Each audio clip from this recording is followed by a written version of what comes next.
literaria de nuestro país. ¿Cuántos actores indígenas conocen que hablen en su lengua y que reivindiquen su pertenencia a uno de estos 68 pueblos de nuestro país? Es decir, llamar a revisión lo que somos me parece de una importancia suprema. Nos han dicho que somos una bandera, un himno nacional, una lengua, casi una preferencia sexual. Todo eso que nos han dicho, como ya bien enumerabas, Valenzuela, en tu casi diatriba contra Vasconcelos, todo eso que nos han dicho, que somos los mexicanos, es una mentira. No somos eso. Somos múltiples lenguas, múltiples naciones.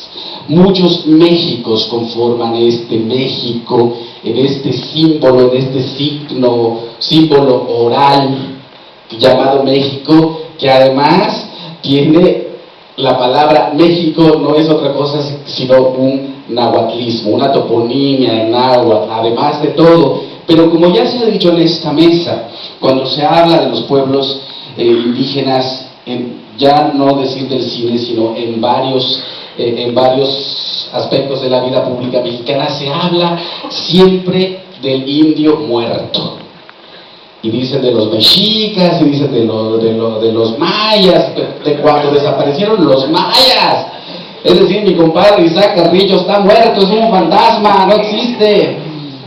O sea, es decir, siempre hablan de eso, de los pueblos, pero no siempre nos circunscriben a la piedra, al códice. Y si no es eso, es el otro lado, el romanticismo más rampante. Qué bonita suena tu lengua. Ay, tu lengua es bien poética. Qué bonito huipiel. Y dices, no es cierto, si me agarras encabronado y te zorrajo una sarta de palabras en náhuatl, no te va a parecer poética. El otro día me decían, hablas muy rápido, náhuatl. Sí, como cualquier idioma se habla rápido o lento, ¿cuál es el problema? ¿No? O sea, la parsimonia no tiene que ver con la lengua, ¿no? Pero bueno, vamos más allá. Yo pensaba un poco, para ir, yo pienso, me parece, creando un diálogo verdadero con los pueblos originarios, pensando en esto que decía Lucina. Tenemos derecho a ser retratados dignamente, pero también tenemos derecho a crear nuestros propios espacios. Y es un derecho en un país como este, asegurado en el artículo 2, inciso B, fracción sexta de la Constitución Política Mexicana, que dice que podemos hacer nuestros propios medios de comunicación. Pero ¿cómo hacerlo si hasta el año 2014, en la Ley Federal de Telecomunicaciones y Radiodifusión, el artículo 230 decía expresamente que los concesionarios deberán hacer uso del idioma oficial en sus transmisiones? Esto decía todavía, sin detrimento de las radios comunitarias indígenas. Esas sí las pueden usar. Pero la radio nacional de alcance masivo no podía hacerlo. Nos pusimos en una embestida contra ese artículo de la ley Telecom y le dimos su primera achatada.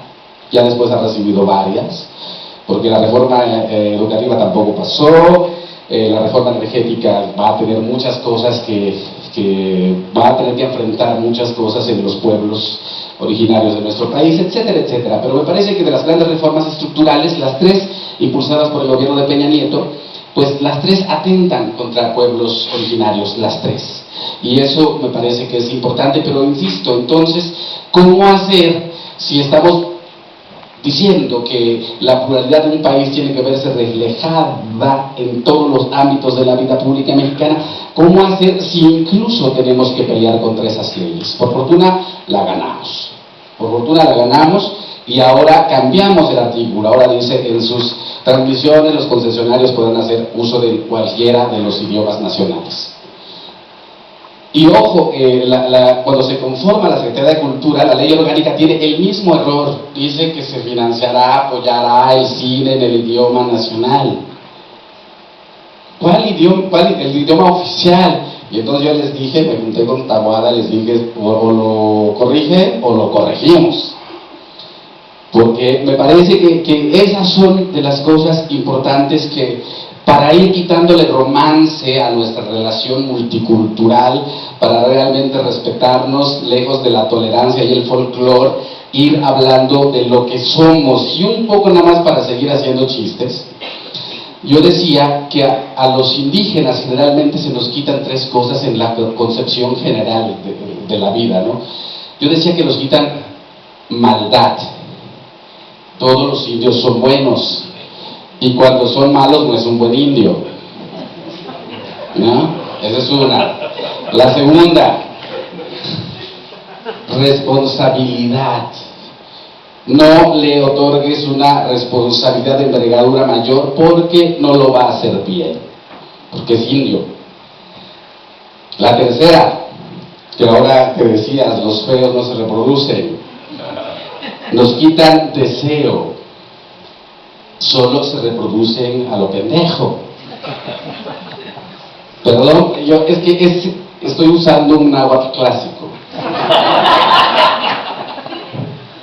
Y entonces es todo ese tipo de pensamientos permean, no solo permean a México, es en verdad, es como, a mí me toca como lidiar mucho en ese sentido, desde una cosa, desde el mira, ya hace radio, y actúa, y habla náhuatl. No, pero es muy contestón. Y entonces me toca lidiar como desde el romanticismo del qué bonita suena tu lengua, hasta el ya no hables porque estás haciendo cosas que no nos interesan mucho. Pero me parece que el cine tiene el cine, sobre todo porque el cine, en la época del cine de oro mexicano, justamente vierte una cantidad de prejuicios a la sociedad con respecto de lo que somos, y lo que somos varios, porque una cosa es ser náhuatl, pero no es lo mismo, te voy a hacer la competencia, tojolabal, mancho, canjobal, mije, zapoteco, mixteco, chocholteco, no es lo mismo ser, todos son distintos. Y entonces me parece que hay que romper el sentido homogéneo que el cine ha creado de los pueblos originarios. Me parece que también habrá que brindar espacios, porque se están haciendo muchos ejercicios de mucha gente, donde se les dota de una instrucción y de alguna cámara a varios pueblos indígenas, pero una vez que se hacen, ¿dónde se van a proyectar?